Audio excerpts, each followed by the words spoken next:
Good morning my dear friends.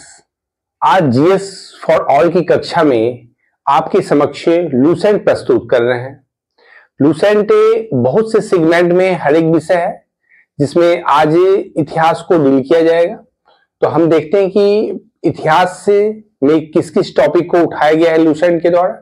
तो आइए, भारत के इतिहास को पहला चैप्टर में दिया गया है तो उसको हम लोग देखेंगे। तो भारत जो देश है वो भरत कबीले के नाम पर पड़ा हुआ है। आप देखे थे जैसे यदु, अनु, तुर्वस बहुत से कबीले थे उस समय प्राचीन भारत में, जिसमें भरत कबीले के नाम पर भारतवर्ष ही नाम दिया गया है। और भारतवर्ष जो है वो उत्तर में हिमालय से लेकर दक्षिण में समुद्र पर्यंत तक विस्तार किया हुआ है, यानी हिमालय और हिंद महासागर के बीच के भाग को हम भारतवर्ष कहते हैं। और भारतवर्ष का नाम समय समय पर भिन्न भिन्न देशों के द्वारा या वहां के निवासियों के द्वारा अलग अलग संबोधित किया गया है, उसी को दिया गया है। यहां देखिए, भारत जो देश है यहाँ के निवासी हैं भारत के, जिसके कारण इसको भारतीय कहा जाता है। और भारतीय यानी भरत कबीले के जो संतान है उनको भारतीय कहा जाता है। और देखिए, विभिन्न नाम के रूप में जम्मू द्वीप नाम है, सिंधु यानी हिंदुस्तान है, यूनानी यानी इंदस नाम है, अरब के द्वारा हिंदुस्तान कहा गया है और मध्यकाल में इसका नाम हिंदुस्तान रखा गया है। तो अभी देखिए, जैसे उत्तर भारत में जामुन के वृक्षों की प्रधानता है, जिसके कारण उत्तर भारत को जम्मू द्वीप कहा जाता है। इसमें दक्षिण के पूरे भाग नहीं है जम्मू द्वीप में, उत्तर भारत के विशेष प्रदेश जम्मू द्वीप कहलाते हैं। दूसरा देखिए, ईरानी लोग सिंधु नदी का उच्चारण न करके हिंदू नदी कहते थे उसको, समझिए ना। तो इसी के कारण ह आया है, तो ईरानियों के द्वारा इसको हिंदू यहाँ के निवासियों को कहा जाता है। तीसरा देखिए, यूनानी लोग इसको इंडो कहते थे, जिसके कारण इसका नाम इंडिया पड़ा। अरब के लोग क्या कहते थे? हिंदुस्तान कहते थे। और मध्यकाल में अरबी या ईरानी इन्वेडर जो आए, यानी दिल्ली सल्तनत और मुगल काल में, इसको हिंदुस्तान ही कहा जाने लगा। आइए अब हम देखते हैं क्या कि मध्य भारत में विंध्य पर्वतमाला है और विंध्य पर्वतमाला के उत्तर की ओर जो भूभाग है वो उत्तर भारत के रूप में जाना जाता है। जहां की भाषा जो प्रचलित है वो इंडो यूरोपियन भाषा है। ये मतलब ऐसे भाषा समूह इंडो यूरोपियन भाषा समूह कहलाते हैं। तो इसमें कौन सी भाषा हो सकती है? जैसे हिंदी है, गुजराती है, मराठी है, कोंकणी है, ये सब भाषा आपको इंडो यूरोपियन परिवार की भाषा है। जबकि दक्षिण भारत में यदि देखी जाए तो द्रविड़ भाषा कहलाती है। दक्षिण भारत यानी विंध्य पर्वत के दक्षिण की ओर स्थित जो भूभाग है वो दक्षिण भारत कहलाती है, और यहाँ के निवासी जो भाषा बोलते हैं वो द्रविड़ भाषा के रूप में आती है। तो ऐसे भाषा समूह में कौन कौन है? जैसे तमिल है, तेलुगु है, कन्नड़ है, मलयालम है, ऐसी तमाम भाषाएं द्रविड़ भाषा परिवार में आती है। अगला जो मेरा ध्यान रहेगा, जिसका लूसेंट ने जिक्र किया है, तो क्या क्या है देखिए, भारतीय उपमहाद्वीप की प्रजातियां, proto Australoid, paleo Mediterranean, Caucasoid, Negroid और मैंग्लोइड। तो सबसे पहले ये समझेंगे भारतीय उपमहाद्वीप से संदर्भ में क्या मतलब है। अभी जो वर्तमान भारत है, पाकिस्तान है, बांग्लादेश है और नेपाल का कुछ भाग है, फिर अफगानिस्तान का कुछ भाग है, तो ऐसे भाग भारतीय उपमहाद्वीप से संबोधित होते हैं, यानी इंडियन पेनिनसुला इसको कहा जाता है। तो जिसमें जो प्रजाति है, प्रजाति से मतलब होता है कि कुछ ऐसे स्पेशल लक्षण जो होते हैं या कैरेक्टर होते हैं, शारीरिक संरचना ऐसी होती है जो कोई विशेष उसमें गुण रहता है। जैसे देखिए, घुंघरेला बाल, मतलब त्वचा का रंग काला या फिर गोरी त्वचा होती है, तो ये सब प्रजाति कुछ समूह होती है। तो ऐसे ही भिन्न भिन्न प्रजातियों का मिश्रण भारतीय उपमहाद्वीप में देखने को मिला है, जिसमें प्रोटो एस्ट्रोलॉइड आप पहला देखिए। प्रोटो एस्ट्रोलॉइड इन ऑस्ट्रेलिया से ये सब लिया गया, ऑस्ट्रेलॉइड। तो इसमें ऐसे प्रजाति यानी प्राचीन ऐसी प्रजातियां जो कुछ ठिगने कद की होती है, मतलब चमड़ी उसकी देखिएगा यानी त्वचा का रंग काला होता है, तो ये प्रोटो एस्ट्रोलॉइड। जैसे आप देखिए झारखंड में हो, मुंडा, उड़ाव या बहुत सी ऐसी जनजातियां हैं जो प्रोटो एस्ट्रोलॉइड श्रेणी में रखी गई है। पेलियो मेडिटेरियन, ये थोड़ा लंबे सिर वाले होते हैं और भूमध्य सागर के आसपास ये प्रजाति पाई जाती है, जो कि माइग्रेट करके कालांतर में भारत में प्रवेश की, तो उसका नाम पैलियो मेडिटेरेनियन कहा जाता है उनको। जैसे आप अगर हड़प्पा सभ्यता में पढ़िएगा तो वहां के ज्यादा निवासी भूमध्य सागरीय ही माने जाते हैं, यानी पैलियो मेडिटेरेनियन प्रजाति ही मानी जाती है। अब कॉकेशॉइड, इनका ये क्या होते हैं, श्वेत वर्ण के होते हैं। इसमें जो त्वचा का जो कालापन प्रदान करता है मिलेनिन पिगमेंट, उसका अभाव इसमें रहता है। और ये गोरी त्वचा वाले जैसे यूरोपियन जो हो गए तो वो भी कुछ भारत में पाए जाते हैं, तो इसका नाम कॉकेशॉइड रखा गया है। तीसरा देखिए निग्रोइड, इसके घुंघरेले चूल होते हैं और काली त्वचा होती है, तो इसमें निग्रोइड प्रजाति मानी जाती है। मंगोलॉइड प्रजाति देखिए, ये आप पूर्वोत्तर भारत में इसको देख सकते हैं, या चीन के जो लोग हैं वो मंगोलॉइड के हैं, या फिर आप चीन, जापान, कोरिया, इनकी छोटी छोटी आंखें होती हैं, तो यहां पर आप मंगोलॉइड, मतलब 5 प्रजातियों का मिश्रण भारतीय उपमहाद्वीप में देखने को मिलता है। अब यहां आइए, भारतीय इतिहास को प्राचीन काल, मध्यकालीन और आधुनिक के 3 भाग में बांटा गया है, और इसको बांटने का श्रेय किसको जाता है, क्रिस्टोफ सेलेरियस को जाता है श्रेय। कहीं कहीं मीर कासिम का आक्रमण यानी 711 या 712 में भी देखने को मिला है। वहां तक भी प्राचीन और मध्यकाल का विभाजन स्थल है, यानी मध्यकाल वहां से शुरू हो जाता है। और आपको पता होना चाहिए कि मीर कासिम प्रथम भारतीय उपमहाद्वीप पर आक्रमण करने वाला मुस्लिम आक्रमणकारी था। मध्यकालीन इतिहास देखिए, 747 लीजिए या 712 लीजिए, वहां 1707 तक जाता है, यानी औरंगजेब की मृत्यु तक। और उसके बाद आधुनिक इतिहास प्रारंभ हो जाता है 1707 से लेकर अब तक को मान सकते हैं आधुनिक इतिहास में। मतलब आप उत्तर मुगल के काल को देखिए और ब्रिटिश काल को देखिए, तो इस प्रकार आप भारतीय इतिहास का जो क्रिस्टोफर सेलेरियस के द्वारा प्राचीन, मध्यकाल और आधुनिक भारत में विभाजन किया गया था, इसी के क्रम में हम आगे भी बांटकर पढ़ेंगे। भारत को 3 भागों में बांट के अध्ययन करना है, प्राचीन भारत, मध्यकालीन भारत और आधुनिक भारत। तो प्रारंभ करते हैं प्राचीन भारत से। तो प्राचीन भारत देखिए, तो प्राचीन भारत के क्या स्रोत है, मतलब सोर्सेज क्या है, हम कैसे जानेंगे कि प्राचीन भारत को पढ़ा जाए, उसकी जानकारी के क्या स्रोत हो सकते हैं।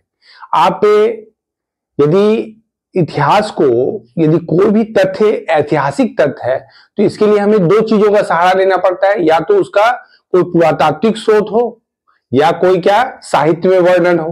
तो आइए यहां देखिए, प्राचीन भारत के 4 स्रोत यहां बताए गए। तो यहां क्या है, धर्म ग्रंथ है, ऐतिहासिक ग्रंथ है, विदेशियों का विवरण है, पुरातात्विक यानी पुरातत्व संबंधी साक्ष्य है। आप देख सकते हैं क्या, धर्म ग्रंथ है जिसमें आप वेद, पुराण या अन्य जो है धार्मिक ग्रंथ है उसको लिया जाएगा।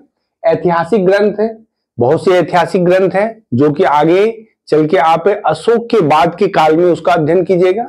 और तीसरा देखिए, विदेशियों का विवरण है, जैसे वेनसांग आए, फाहियान आए, तो उन्होंने अपना क्या क्या ट्रेवल अकाउंट में दिया है उसको देखेंगे यहाँ। और पुरातत्व संबंधी साक्ष्य, यदि मान लीजिए कोई स्मारक है, प्राचीन स्मारक दिया हुआ है, या फिर बहुत से ऐसे पत्थर पे लिखे अभिलेख हैं, ये सब मिलते हैं, तो इसके अंतर्गत पुरातत्व संबंधी साक्ष्य माने जाते हैं। तो ये चारों का वर्णन धीरे धीरे किया जाएगा। आइए हम देखते हैं धर्म ग्रंथों के विषय में। तो भारत का सबसे प्राचीन धर्म ग्रंथ वेद है, जिसको यूनेस्को के द्वारा हेरिटेज में भी शामिल किया गया है। ऋग्वेद को एकमात्र वेद है जो कि यूनेस्को ने उसे अपने विश्व विरासत में शामिल किया है, तो इसको हम ध्यान रखना है, वेद है और वेद में भी एकमात्र ऋग्वेद है। तो आइए यहां देखते हैं भारत का सबसे प्राचीन धर्म ग्रंथ क्या है, वेद है। और वेद को नित्य कहा गया है और अपौरुष कहा गया है। तो इसको, इस शब्द को समझिए। तो नित्य क्या है, ये कंटिन्यू है, मतलब लगातार ब्रह्मांड में जो भी क्रियाएं हैं वो तमाम वेद में उसका वर्णन है। तो वेद क्या है, पहला नित्य है और दूसरा अपौरुष है, यानी इसे व्यक्ति के द्वारा नहीं लिखा गया बल्कि कुछ ऋषियों को परमात्मा ने ज्ञान दिया और उसी के माध्यम से ये लिखा गया है। तो इसीलिए इसको अपौरुष कहा जाता है, यानी पुरुष के द्वारा, यानी व्यक्ति के द्वारा इसका लेखन नहीं हुआ है। ठीक है, जैसा हम जानते हैं वेद एक श्रुति के रूप में भी जानी जाती है, यानी एक पीढ़ी से दूसरी पीढ़ी में यह सुन के ट्रांसफर हुई है, तो इसलिए वेद को श्रुति भी कहा जाता है, ध्यान रखिएगा। क्योंकि अगर हम वैदिक पीरियड का अध्ययन करेंगे तो अगर 1500 बीसी से लेके 500 बीसी के बीच में जो वैदिक पीरियड है उसका अध्ययन करते हैं, तो उस समय किसी भी प्रकार की कोई लेखन प्रणाली विकसित नहीं हुई थी। तो ये मतलब स्वाभाविक है प्रश्न उठना है, जब लिखित नहीं है तो ये कैसे संग्रहित रहा।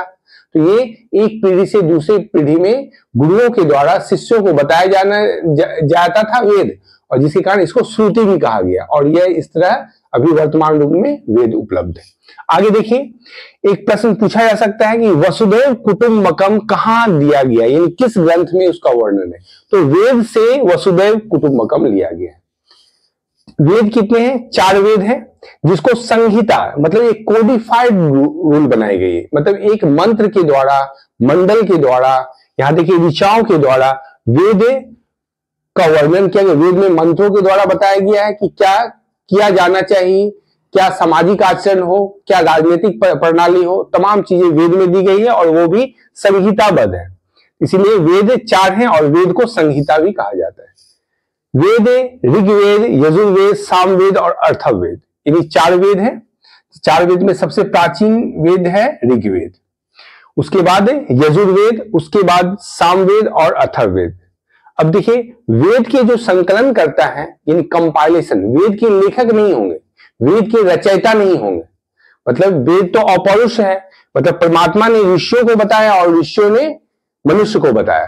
तो वेद जब लिखित नहीं है तो क्या होगा, उसका संकलन कौन किया? सबसे पहले भारतीय इतिहास, प्राचीन इतिहास में वेदों के संकलन किसके द्वारा, कंपाइलेशन किसके द्वारा किया गया? तो वो देखिए महर्षि कृष्ण द्वैपायन वेद व्यास, वेद जिसको क्या वेद व्यास के रूप में भी हम जानते हैं। सिर्फ वेद व्यास है तो भी आप जानिए वेद के संकलन करता कौन है? महर्षि कृष्ण द्वैपायन वेद व्यास। आगे देखिए, ऋग्वेद है प्राचीन वेद, प्रथम वेद है ऋग्वेद। तो ऋग्वेद में क्या है? 10 मंडल है, 1028 सूक्त है और 10,462 ऋचाएं हैं, यानी मंत्र है। वे ऋग्वेद में मंत्र दिए गए हैं, और ये आप समझ सकते हैं 10 मंडल है तो ये चैप्टर के रूप में दिया गया है, और चैप्टर को भी छोटा किया गया है तो 1028, और 1028 के बाद देखिए उसको भी छोटे भाग में बांटा गया है तो वो ऋचाएं हो गए। आगे देखिए, आर्यों की राजनीतिक प्रणाली एवं इतिहास की जानकारी हमें ऋग्वेद से मिलती है। तो पहले तो ध्यान रखना है कि वेद में मंत्र ही मंत्र है, ठीक है। और ऋग्वेद में देखें, अगर ऋग्वेद से हमें आर्यों की राजनीतिक और ऐतिहासिक जानकारी प्राप्त होती है कि ऋग्वेद में कुल 10 मंडल है, ये 10 चैप्टर मान सकते हैं इसको। तो 10 मंडल को यदि हम बांट के अध्ययन करें तो इसमें तीसरा मंडल प्रमुख हो जाता है, और 8वां मंडल, 9वां मंडल और 10वां मंडल। यदि इसमें भी आपको प्रमुख है तो एक मंडल को आप हटा सकते हैं, 8वें मंडल को। प्रश्न ज्यादातर तीसरे मंडल, 9वें मंडल और 10वें मंडल से आता है। इसमें भी सबसे महत्वपूर्ण 10वां मंडल है, इसको ध्यान में रखना है। तो तीसरे मंडल में क्या है? गायत्री मंत्र है, जो कि विश्वामित्र के द्वारा रचित किया गया है, यानी इसकी रचयिता गायत्री मंत्र के कौन है? विश्वामित्र है, और यह सूर्य देवता सावित्री को समर्पित किया गया है। आप देखिएगा, मतलब उषा जो होती है, उषा भी एक देवी है, जो सूर्योदय के समय जो किरण निकलती है उसको उषा कहते हैं, लेकिन यहाँ है सूर्य देवता सावित्री। ये सावित्री जो है वैदिक देवी का नाम है, लेकिन सूर्य देवता यानी इसी से संबंधित ये पूरा सिस्टम, यानी सोलर सिस्टम की ये पार्ट है, ध्यान रखना है। ये विश्वामित्र द्वारा रचित जो है तीसरा मंडल गायत्री मंत्र है, जो कि सूर्य देवता सावित्री को समर्पित किया गया है। तो जैसा क्वेश्चन आएगा आप उस तरह से बनाइएगा इसको। 8वां देखिए, हस्तलिखित ऋचाएं हैं, जिसको खिल कहा जाता है। तो प्रश्न हो सकता है हस्तलिखित ऋचाओं को क्या कहते हैं? तो वो उसको खिल कहा जाता है। 9वां मंडल जो है वो सोम देवता को समर्पित है।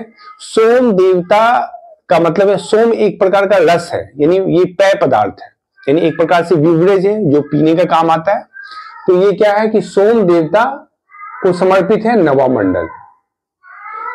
10वें मंडल में जो है, इसमें देखिए नदी स्तुति सूक्त है। दूसरा क्या है? नासादी से सूक्त है, सूर्य सूक्त है, पुरुष सूक्त है। तो नदी स्तुति का सूक्त किसमें है? ये नदियों की प्रशंसा की गई है, जिसमें सबसे पवित्रतम नदी जो है वो किसको माना गया है? सरस्वती को। ये ध्यान रखिएगा, गंगा को नहीं माना गया बल्कि सरस्वती को माना गया है, जो कि फिलहाल विलुप्त नदी के रूप में जानी जाती है। गंगा, जमुना और सरस्वती ये 3 भारत की प्रमुख नदी है, और ये गंगा अपवाह तंत्र में इसको देखते हैं। तो वो जो है कि गंगा उस समय नहीं बल्कि सरस्वती नदी वैदिक काल में, ऋग वैदिक काल में प्रमुख नदी थी। आप डिटेल्स में देखिएगा उसको। तो नदी सूक्त किसमें है? 10वें मंडल में है, नदियों की प्रशंसा की गई है। दूसरा देखिए, ना सादी ये सूक्त जो है ब्रह्मांड के सृजन का अनुमान है, यानी ब्रह्मांड कब बना, ब्रह्मांड में जो जो पिंड है मतलब सौर मंडल है या ब्रह्मांड की अन्य तारिकाएं हैं, सभी वर्णन जो है वेद में किया गया है। तो ब्रह्मांड के सृजन से संबंधित जो अनुमान लगाया गया है उसके लिए नासदीय सूक्त को देख सकते हैं ऋग्वेद के। तीसरा देखिए सूर्य सूक्त है, ये विवाह श्लोक है, यानी सूर्य का व्यक्ति के जीवन पर क्या प्रभाव पड़ता है इसमें इसका वर्णन किया गया है, जो कि सूर्य सूक्त में है, वो भी 10वें मंडल में है। और सबसे इंपॉर्टेंट देखिए पुरुष सूक्त है, ये वैदिक समाज शास्त्र है, यानी वैदिक सोसाइटी के बारे में बताता है। तो आप देखिएगा ऋग वैदिक के आर्यों का जो समाज था वो 4 वर्ण में विभक्त था। तो जिसका वर्णन किसके द्वारा किया गया है? पुरुष सूक्त में किया गया है, और ये क्या है? 10वें मंडल में है, और इसमें चातुर्य वर्ण समाज की कल्पना की गई है। और इसका जो प्रमुख स्रोत क्या है? ऋग्वेद का यही 10वां मंडल है, इसको ध्यान रखना है। तो ऋग्वेद के 10वें मंडल में पुरुष सूक्त में चातुर्य वर्ग समाज की कल्पना की गई है, यानी चातुर्य वर्ण समाज की कल्पना की गई है। इस चातुर्य वर्ण में क्या है? देखिए ब्राह्मण, क्षत्रिय, वैश्य और शूद्र। इसमें ब्राह्मण जो है आदि पुरुष ब्रह्मा के मुख से उत्पन्न हुए हैं, क्षत्रिय जो है भुजाओं से उत्पन्न हुए हैं, वैश्य जो है जंघा से उत्पन्न हुए हैं, और शूद्र जो है चरण से उत्पन्न हुए हैं। तो ये वैदिक के चातुर्य वर्ण की समाज की कल्पना जो का स्रोत जो है वो कहां माना जाएगा? ऋग्वेद के 10वें मंडल के पुरुष सूक्त में को माना जाएगा। तो इसको ध्यान रखना है, इससे प्रश्न पूछे जाते हैं। तो यहां पर एक चीज और जान लीजिए कि जो ये वैदिक कालीन समाज है ये पद सोपान क्रम का समाज है, और ऋग वैदिक कालीन समाज खासकर इस पर आधारित था। ये एक प्रकार की रिप्लिका है, मतलब रिप्लिका यानी क्या? इसके भाव को इंगित करता है। और ध्यान रखना है कि ऋग्वेद में जो ये आगे चल के जो जाति व्यवस्था में परिवर्तित हुई ये वर्ण व्यवस्था थी, और यह वर्ण व्यवस्था कर्मणा थी, यानी आप अपने कर्म को बताइएगा तो आपकी जाति जान ली जाएगी। तो यह थी कर्मणा थी, यानी वर्ण व्यवस्था जो थी कर्मणा थी, ना कि जन्मना। यदि आप किसी के यहाँ ब्राह्मण के यहाँ अगर आप जन्मे तो ऐसा नहीं कि आप शूद्र नहीं हो सकते, मतलब सभी कार्य उच्च ही समझा जाता था, चाहे शूद्र का कार्य हो, वैश्य का कार्य हो, क्षत्रिय का कार्य हो, ब्राह्मण का कार्य हो, और यह काम के अनुरूप ही माना जाता है। जैसा आप काम कीजिएगा तो उसी के अनुरूप, जैसा कि भारत में आजादी के बाद भारतीय संविधान ने सभी को अपने कर्म करने की स्वतंत्रता दी है। जैसे किसी भी वर्ण में यदि आप जन्मे हैं तो आप सैनिक कार्य कर सकते हैं, आप बिजनेस का कार्य, व्यवसायिक कार्य कर सकते हैं, आप यहां तक कि पुरोहित के कार्य को भी कर सकते हैं। आपने आधुनिक भारत में आप पढ़िएगा 1875 में स्वामी दयानंद के द्वारा जो आज समाज आंदोलन है उसमें भी इसकी चर्चा की गई थी, और सबको कर्म के आधार पर ही उसका वर्णन किया गया था, जो कि भारतीय संविधान ने ऐसी ही व्यवस्था को एडॉप्ट किया है। तो यानी ऋग वैदिक कालीन समाज कैसा था? यह वर्ण व्यवस्था आई इसमें, जिसमें समाज शास्त्र के रूप में हम पुरुष सूक्त को ले सकते हैं। आगे देखिए एक वर्ड आता है अधन्या। मतलब अधन्या ने ऐसे शब्द को कहा जाता है, यानी ऐसे भाव को लिया जाता है जो वध ना करने योग्य है। तो वध ना करने योग्य क्या है? गाय है। तो ऋग वैदिक कालीन समाज में गाय की प्रमुखता थी, गाय को प्रमुख रूप स्थान दिया जाता था। इसमें इसके वध करने पर मृत्यु दंड का भी प्रावधान था। और एक शब्द आया है अधन्या, ये गाय के लिए प्रयुक्त हुआ है, तो इसको ध्यान में रखना है। दूसरा देखिए ऋग्वेद में ब्रह्म का उल्लेख है लेकिन आत्मा का उल्लेख नहीं। आप आगे चल के देखिए ऋग्वेद उत्तर वैदिक काल, तो उत्तर वैदिक काल के बाद उपनिषद का काल आया। उपनिषद में आत्मा के बारे में विशेष चर्चा है, जो कि आप 6th सेंचुरी BC के आसपास का समय है। और इसी में देखिएगा क्या आत्मा पर व्यापक चिंतन किया गया है, जिसमें बुद्ध और महावीर के काल में उसके संबंधित 64 संप्रदाय की उत्पत्ति हुई थी, जो कि सिर्फ आत्मा पर विचार किया है। जैसे आपने बुद्ध के बारे में आप जानिए, वो अनात्मवाद यानी आत्मा की सत्ता को नहीं मानते हैं, जबकि अनेकांतवाद यानी आत्मा सब में है ये जैन धर्म कहता है, जिसको हम आगे देखेंगे। तो यहाँ पे देखिए, तो यह ऋग्वेद में ब्रह्म का उल्लेख है लेकिन आत्मा का उल्लेख नहीं है। फिर एक और फैक्ट को देख सकते हैं आप, ऋग्वेद में के मंत्रों में सर्वाधिक जो है इंद्र का वर्णन हुआ है, यानी इन सभी 250 मंत्र सिर्फ इंद्र के लिए दिए गए। तो ऋग्वैदिक काल में सबसे प्रमुख देवता के रूप में इंद्र को जाना जाता है, और इंद्र जो थे युद्ध के देवता थे। दूसरा जो स्थान है यहाँ अग्नि देवता है, तो अग्नि के लिए 200 मंत्रों को समर्पित किया गया है अग्नि के लिए। तो इंद्र के लिए कितने 250 मंत्र और अग्नि के लिए 200 मंत्रों को की रचनाएं की गई है। अब आगे देखिए क्या सतपथ ब्राह्मण, तो यानी वैदिक ये 4 वेद हैं, उसके बाद उसके ब्राह्मण ग्रंथ आते हैं, फिर हर एक ब्राह्मण के अपने आरण्यक ग्रंथ होते हैं, और आरण्यक ग्रंथ के बाद आप देखिएगा उपनिषद यानी प्रारंभिक 13 उपनिषद। तो ये सब यानी 4 वेद, उसके बाद ब्राह्मण ग्रंथ और उसके आरण्यक ग्रंथ और उसके उपनिषद 13 उपनिषद, ये सभी को मिला के एक वैदिक साहित्य का सेट तैयार होता है। तो इसी में क्या किया गया है, एक वाक्य आप याद रखिए, सतपथ ब्राह्मण ऋग्वेद के बाद प्रमुख ग्रंथ है। तो पूछा जा सकता है कि ऋग्वेद के बाद प्रमुख स्थान किस धार्मिक ग्रंथ को दिया गया है, तो वो हम कहेंगे क्या, सतपथ ब्राह्मण को ऋग्वेद के बाद महत्वपूर्ण स्थान दिया गया है। और ऋग्वेद में ही वामन अवतार यानी 52 अवतार के तीनों पगों का आख्यान किया गया यानी वर्णन किया गया। अवतार के 3 पगों की आख्यान का प्राचीनतम स्रोत क्या है, ऋग्वेद है। और वामनावतार का वर्णन जो है ऋग्वेद में किया गया है। तो ये श्री हरि के पहले के अवतार है। श्री हरि विष्णु को कहा जाता है। विष्णु के 10 अवतार का वर्णन है, जिसमें आपने देखिएगा मत्स्य अवतार, कुर्मु अवतार जो कच्छप अवतार के रूप में जाने जाते हैं, वाराह अवतार, रामावतार, अन्य जो आप 10 अवतार को देखिएगा उसमें श्री हरि के पहले अवतार थे, और इन्हें ही दक्षिण भारत में उपेंद्र के नाम से जाना जाता है। ध्यान रखिएगा, दक्षिण भारत में वामना अवतार को ही उपेंद्र कहा जाता है। देखिए भागवत पुराण में एक कथा है कि वामना अवतार के पिता जो थे वामन थे और माता अदिति थी, इन्हीं से इनकी उत्पत्ति हुई थी। और ये विष्णु के सहयोग से स्वर्ग लोक में इंद्र को पुनः स्थापित करना चाहते थे। तो इसी के बारे में इसका वर्णन है। आगे देखिए ग्रेगियन कैलेंडर एक है। तो ग्रेगियन कैलेंडर जो है, जो प्रचलित वर्तमान कैलेंडर है जिसमें जनवरी, फरवरी, मार्च, अप्रैल जो आप देखते हैं, तो ये ग्रेगियन कैलेंडर है।